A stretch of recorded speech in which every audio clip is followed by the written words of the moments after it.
요한일서 5장 1절에서 12절까지의 말씀입니다.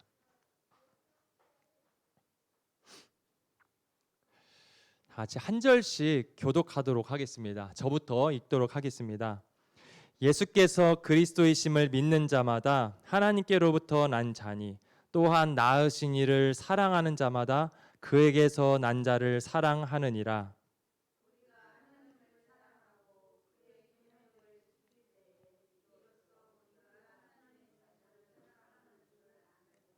하나님을 사랑하는 것은 이것이니 우리가 그의 계명들을 지키는 것이라. 그의 계명들은 무거운 것이 아니로다.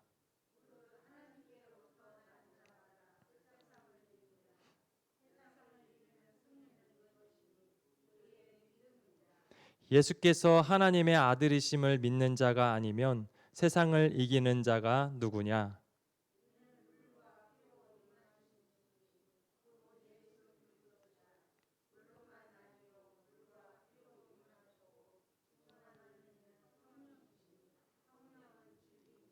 증언하는 이가 셋이니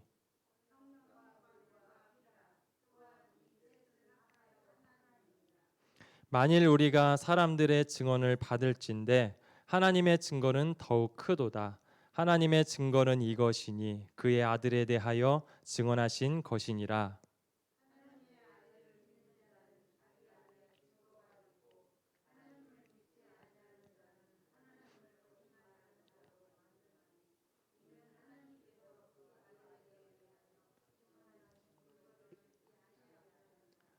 또 증거는 이것이니 하나님이 우리에게 영생을 주신 것과 이 생명이 그의 아들 안에 있는 그것이니라.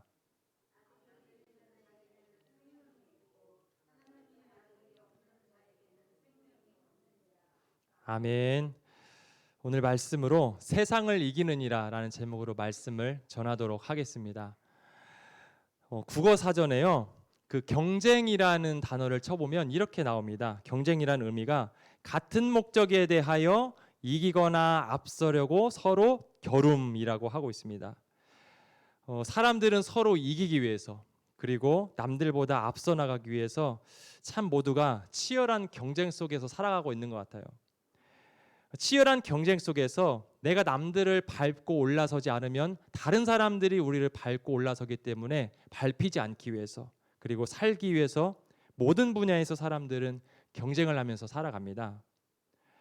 경쟁하는 그러한 사회 구조 속에 있기 때문에 우리 교회도 어쩔 수 없이 서로 생존과 경쟁을 위해서 그렇게 다투고 있습니다. 같은 교회 안에서는요, 부서와 부서끼리 경쟁하는 그런 교회들도 있고요. 선교회나 여러 기관들이 서로 이렇게 다투면서 경쟁하는 그런 구도 속에 있는 교회들이 또 보이기도 합니다. 그렇다면 교회와 교회는 어떨까요? 서로 돕고 협력하는 그러한 동역의 관계잖아요. 그런데 그런 동역의 관계보다 서로 이겨야 하는 그런 경쟁 상대가 되어버렸습니다. 이전에 교회에서 한 집사님의 이야기를 들었던 게 갑자기 생각이 납니다. 그 집사님께서 청년 때에 그 교회가 속한 그 시찰 안에 있는데 시찰 안에 여러 교회들이 있잖아요. 그 여러 교회의 청년들이 함께 모여서 1년에 여러 번씩 체육대회를 했다 하더라고요. 그리고 1년에 여러 번씩 또 집회도 하기도 하고 한 교회만 머무르는 것이 아니라 여러 교회들이 시찰 안의 교회들이 함께 네 교회 내 교회 할 것 없이 뭉쳤다고 해요. 그렇게 선 없이 지냈었는데 요즘에는 그렇게 이루어지지 않는 모습을 보니까 너무나도 안타깝다라고 그렇게 말씀을 하셨습니다. 그러니까 예전에 그런 것들을 누리고 그런 모습을 봤었던 분들은요, 요즘의 교회의 모습을 보면 이전의 모습들이 참 많이 그립기도 합니다. 파주에 있는 한 교회의 담임 목사님의 이야기를 들었는데요. 파주에 이제 얼마 전에 몇 년 전에 교회 개척을 해서 이제 새롭게 시작을 하고 있는데 개척을 했으니까 성도님이 몇 명 안 계시잖아요. 근데 그 옆쪽에 큰 교회에서 행사를 하니까 우리 함께 연합해서 같이 하자라고 해서 순수한 마음으로 같이 함께 모여서 행사를 했다고 합니다.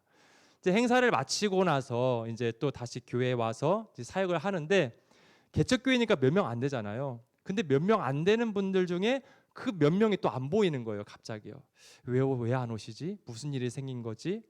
나중에 보니까 그때 큰 교회에서 행사를 같이 했었는데 그 큰 교회에 계시던 그 성도님이 그 개척교회 몇 명 안 되는 성도님들의 연락처를 다 받아간 거예요.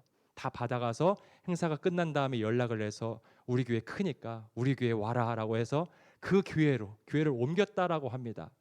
그래서 그 목사님께서 나는 절대 나중에 다른 교회 성도들 절대 안 받아야지라고 그렇게 다짐을 하셨다고 합니다.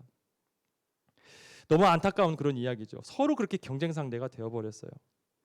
서로 경쟁하는 교회들의 그런 모습 보면서요, 우리의 교회를 넘어서 우리의 길 건너에 있는 그런 교회들과 우리가 과연 서로 연합하면서 사랑할 수 있을까, 이런 의문이 드는 것은 당연한 거겠죠. 교단과 교파를 넘어서 모든 성도들이 서로 형제의 사랑을 나누고 연합할 수 있을까, 이런 의문을 요즘에 가지게 됩니다. 세상은 모두 경쟁 속에서 서로 방법과 수단을 가지지 않고 이기려고만 하고 있습니다. 요한 1서가 기록된 그 1세기 당시에요, 소아시아에 흩어져 살던 그 교회 성도들에게는 교회의 성장과 그리고 경쟁을 위한 것들, 이런 것들이 하나도 없었던 상태였습니다. 지금과 같은 예배당도 없었고요, 그리고 지금 같은 건물조차도 없이 그냥 가정교회에서 소규모로 다 같이 그렇게 모였었습니다. 모든 교회는 로마라는 그 강력한 그 세력 앞에서 함께 연합해서 투쟁하고 싸우고 그렇게 연합만 되었었지, 교회들끼리 서로 간에 그렇게 병들고 무너뜨리는 싸움들이 없었습니다. 그때 당시에 교회 성도들은 서로 사랑했던 것이죠. 오늘 본문 말씀 바로 이전에가 4장 20절 21절인데요. 거기에서는 하나님을 사랑한 자는 반드시 형제 사랑으로 표현이 된다라고 이렇게 말을 하고 있어요. 그리고 이어서 오늘 본문은요, 우리가 형제를 사랑함으로써 세상을 이기게 된다라고 그렇게 4절에서 말을 하고 있습니다. 뒤집어서 말하면요, 세상은, 하나님을 믿지 않는 세상 사람들은 여기에서 반드시 실패할 수밖에 없다라는 것을 말하는 거겠죠. 이것을 할 수 없다라는 뜻도 됩니다. 그렇다면요, 우리가 세상을 이긴다라는 것은 과연 어떤 의미인지 한번 말씀을 통해서 알아보려고 합니다. 먼저 오늘 본문 말씀 1절에 보면 그리스도인에 대해서 이렇게 설명을 하는데요. 그리스도인, 예수께서 그리스도이심을 믿는 사람, 믿는 그리스도인은 하나님께로부터 난 자다라고 말을 하고 있어요. 그리스도인은 하나님께로부터 난 사람입니다. 이것은 거듭남이라고도 말을 하기도 하죠. 우리는 삶에서 거듭난다 또는 새롭게 태어난다, 이러한 말들을 간혹 한 번씩 사용하기도 합니다. 예를 들어서 정신적인 의미로도 사용하기도 해요. 어떤 사람들이 정신을 차리지 못하고 막 살아가는데 어느 날 갑자기 정신을 차려서 부모님 말씀도 잘 듣기도 하고 일을 열심히 하기도 하고, 이렇게 정신적으로 깨어난 사람들을 보면서 얘가 완전히 새롭게 태어났네, 이렇게 사용하기도 합니다. 또는 어떤 사람들은요, 그동안에 몰랐었던 그런 잠재적인 능력을 발견해서 이제 이전과 완전 다른 새로운 삶을 살게 되었을 때, 그때에 와, 얘 진짜 완전 새로운 삶을 사네, 이렇게 말을 하기도 하죠. 또는 신체적인 변화가 있을 때 이런 말을 사용하기도 합니다. 선천적인 병이나 장애를 가지고 있는데 치료를 받아서 완전히 정상적인 모습으로 돌아왔어요. 그럴 때에 이런 사람에게 완전 새로운 삶이 시작되었다라는 이런 말도 우리가 사용하기도 하죠. 그런데요, 하나님께로부터 난 우리에게 사용하는 이 거듭남, 새롭게 태어난다는 것은 이런 말들과 차원이 다른 거죠. 조금 좋아지고 조금 새롭게 된 것이 아니라 완전히 신분이 변화된, 새롭게 된 것을 우리는 거듭났다라고 합니다. 우리로서는 불가능한 일이에요. 요한복음 3장에 보면 예수님과 니고데모의 이야기가 나오는데요. 여기에서 니고데모는 당시에 이스라엘에서 인정받는 그러한 선생님이었습니다. 예수님께서 그에게 거듭남에 대해서 설명을 하자 그는 이해하지 못했어요. 많은 지식을 알고 있고 아는 사람이었는데 어떻게 엄마 배에 다시 들어갔다 나올 수 있습니까? 엉뚱한 말이죠 라고 하면서 예수님 말에 이해를 하지 못했어요. 그래서 예수님께서는 이스라엘 선생인데도 네가 이것을 알지 못하느냐라고 하면서 꾸짖었습니다. 거듭남이라는 것은 이렇게 지식으로 될 수 있는 것도 아닙니다. 많이 안다고 거듭나는 것도 아니고요. 3장 8절 말씀처럼 오직 성령으로만 가능한 것입니다. 사람이 한 번 태어나면 육의 사람이지만 다시 영으로 태어나면 그때 이제 영의 사람이 되는 거죠. 이것은 오직 성령님의 능력으로만 가능한 겁니다. 하나님께서 선택하시고 하나님께서 거듭나게 하신 것이죠. 그렇다면 오늘 나는 정말로 하나님께로부터 난 자로 살아가고 있는가? 우리가 한번 질문을 던지면서 생각을 해봤으면 좋겠습니다. 내 힘과 내 결심이 아니라 오직 하나님의 은혜와 성령의 능력으로 우리가 새롭게 태어났다는 것, 이것을 우리가 꼭 기억하며 살아갔으면 좋겠습니다. 이 은혜의 정체성을 꼭 붙들고 우리가 세상 속에서 하나님의 자녀답게 그 신분에 맞게 우리가 살아가기를 간절히 축원합니다. 두 번째는요, 2절에서 3절 말씀인데 그리스도인은 순종하는 자라고 말을 하고 있어요. 2절 3절 말씀 보면 계명을 지킨다라고 하고 있죠. 하나님께로부터 난 자는 하나님을 사랑하는 자와 똑같은데 그는 거듭난 자라고도 할 수 있습니다. 그리고 이제 2절에서 3절의 말씀 보면 그러한 사람은 하나님의 또 계명을 지키는 사람이다라고 할 수 있습니다. 제임스 패커는 그의 책에 그 하나님을 아는 지식이라는 책에서 하나님을 아는 것과 하나님에 대해서 아는 것의 차이에 대해서 말을 하고 있어요. 그러니까 하나님에 대해서 안다는 것은 그냥 지식적으로 아는 거예요. 예를 들면 우리가 연예인들도 알고 정치인들도 아는 것처럼 우리가 그냥 아는 겁니다. 우리는 그들을 알지만 그들은 우리를 알지 못해요. 서로 관계가 되지 않는 거죠. 이것을 하나님에 대해서 안다라고 하는 겁니다. 우리가 하나님을 지식으로만 아는 거예요. 근데 하나님을 안다라는 것은 이제 서로 아는 관계가 되었다는 것입니다.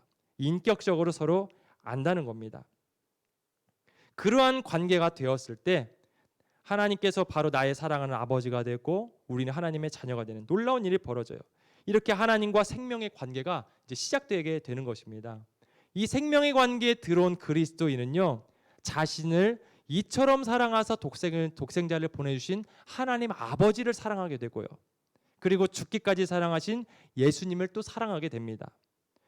그 사랑을 알기 때문에 우리에게 주신 계명을 지키는 것이 결코 짐이 아니라 쉬운 짐이 되겠죠. 쉬운 게 되겠죠. 기쁨이 됩니다. 그래서 3절에서는 그 계명을 지키는 것이 무거운 것이 아닙니다라고 그렇게 말을 합니다. 이것이 새롭게 태어난 거듭난 사람, 그리스도인의 모습입니다. 최근에 교회 벽 옆쪽에 벽이 허물어져서 그 벽을 새로 이제 세웠죠. 그 벽을 세우는데 참 착하게 생기신 분이 와서 이렇게 공사를 하시더라고요.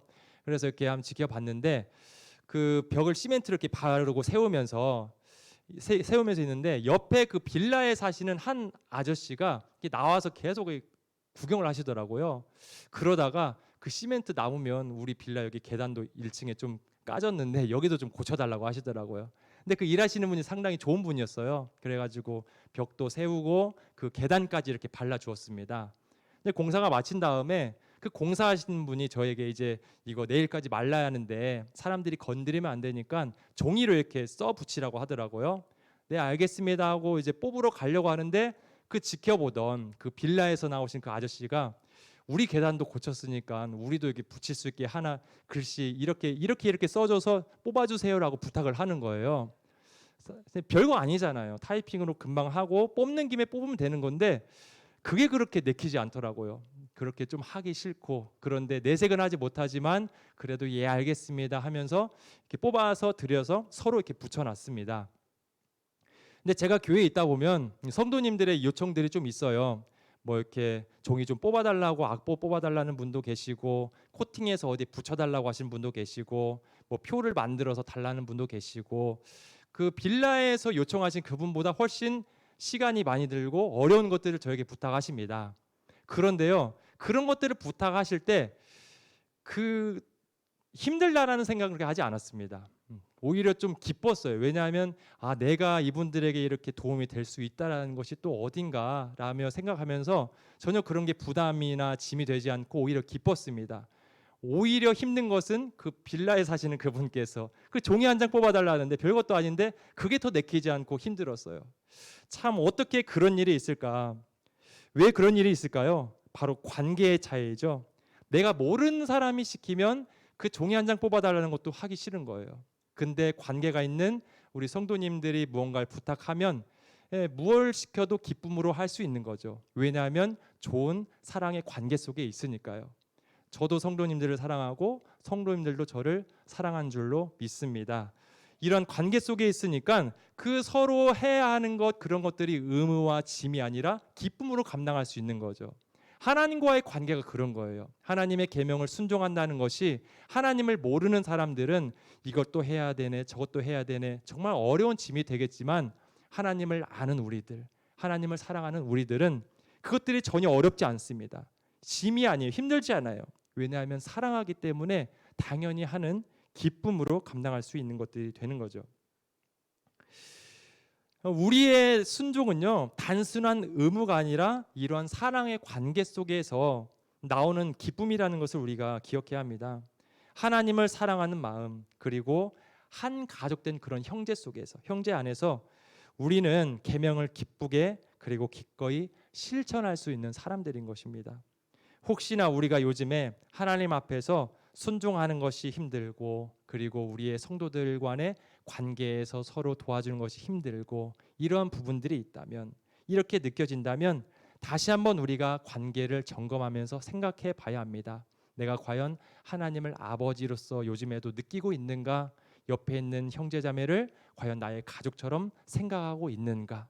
그 관계가 무너졌기 때문에 힘든 것이지, 관계가 제대로 세워져 있다면 전혀 짐이 될 수 없습니다. 우리의 그런 관계를 다시 한번 점검해 보시기를 바랍니다. 그리고 세 번째로요, 그리스도인은 세상을 이기는 자라고 4절과 5절에서 말합니다. 4절에서는 하나님께로 난 자가 세상을 이긴다라고 하고 있죠. 그리스도인은 거듭난 자이고 순종할 수 있는 자이고, 그리고 마지막으로 세상을 이기는 자입니다. 여기서 세상을 이긴다는 것은 우리가 생각하는 그런 이긴다는 것과 좀 다른 의미를 가지고 있어요. 세상을 이긴다는 것이 무엇인지를 알기 위해서요, 세상을 먼저 우리가 이해를 해야 합니다.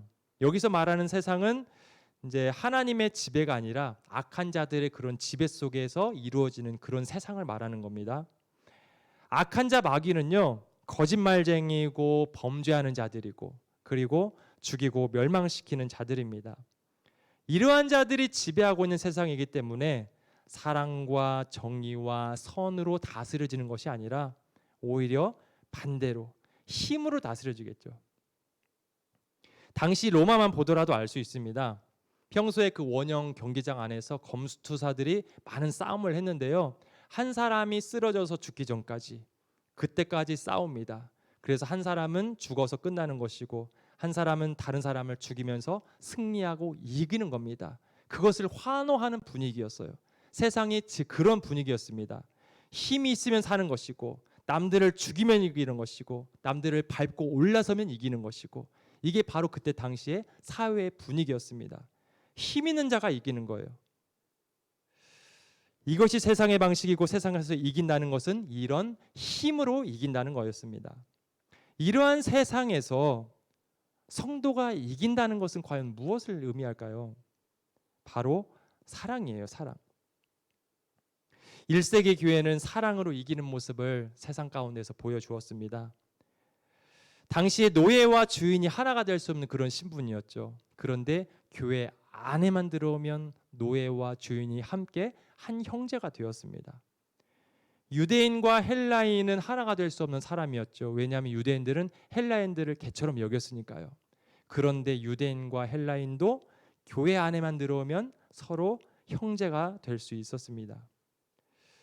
그때 당시 교회는요, 거대해지고 폭력적인 그 로마 안에서 사람들을 모으고 힘을 모으고 한 자리 한 자리 차지해가면서 그렇게 점령해가지 않았습니다. 그냥 그들이 있는 그 교회와 사회 속에서 힘으로 다스려지고 있는 그 당시 로마의 도시 가운데에서 그냥 형제를 서로 사랑해줬어요. 서로 사랑하기만 했습니다. 공격적이지 않았어요. 그렇게 하나님께서 사랑하라는 그 계명을 지키면서 형제 사랑을 실천했습니다. 그러자 로마의 그 세상에서 가장 거대했었던 그 로마, 힘으로 다스려지는 그 로마, 4세기에 이르러서 그 로마의 기독교가 국교로 정해졌죠. 힘으로 한 게 아니었습니다. 서로 사랑했더니 힘으로 다스린 그 로마의 국교가 되어버렸습니다. 이것이 바로 우리가 세상을 이기는 방식이라는 거예요. 우리는 세상에서 이기는 자가 아니라 세상을 이기는 사람들이 되어야 합니다. 세상에서 이기는 자는 세상의 방식에 그대로 싸워서 이긴다는 것을 말합니다. 사람들이 힘으로 여기는 것을 똑같이 준비해서 그들과 똑같은 힘으로 세상에서 싸워서 이기는 거예요. 그렇게 해서 이긴다면 세상에서 이겼다라고 말을 할 수 있겠지만 하나님 앞에서는 이긴 것은 아니죠. 우리는 세상을 이겨야 합니다. 세상에서 그런 방식으로 이기는 게 아니라 세상을 이겨야 합니다. 세상의 방식대로 이기는 것이 아니라 하나님의 방식대로 이겨야 하는 것이에요. 예수님께서는 힘으로 싸우시지 않았어요. 사랑으로 가늠한 여인들을 용서해 주셨고요. 사랑으로 삭개오를 만나 주셨습니다. 우리는 이 방식대로 싸워 나가는 겁니다. 세상에서 승리하는 것처럼 보여도 패배한 사람일 수도 있습니다. 하지만 세상에서 패배한 것처럼 보여도 하나님 앞에서는 승리한 사람도 있습니다. 우리가 어떤 방식으로 싸우는지에 따라서 달라지는 거예요. 요한사도는 갑자기 6절부터 증언하는 이가 셋이라고 하면서 물과 피와 성령을 언급하고 있죠. 아마도 예수님의 그 하나님 되심을 부인하는 그러한 거짓 교사들에게 이제 확인을 시켜주기 위해서 그렇게 확인을 시켜주는 것 같습니다. 그때 당시에 한 이단 종파 같은 경우는요, 그리스도가 인간의 예수와 그리스도를 분리해서 생각했습니다. 그래서 예수님께서 물 세례를 받았을 때에 그리스도의 영이 들어왔다가 그리고 십자가에 못 박히기 전에 떠나가서 그 그리스도 하나님의 아들이신 그 영은 절대 죽지 않았다라고 그렇게 믿기도 했습니다.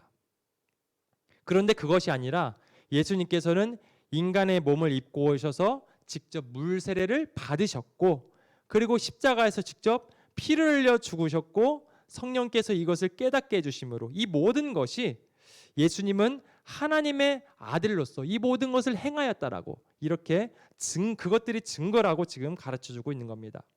물 세례와 피 흘림 그리고 성령의 역사 이 모든 것들은 다 우리의 죄사함과 연관이 되어 있는 거죠. 사탄은 이 모든 것을 막으려고 했지만 막지를 못했습니다.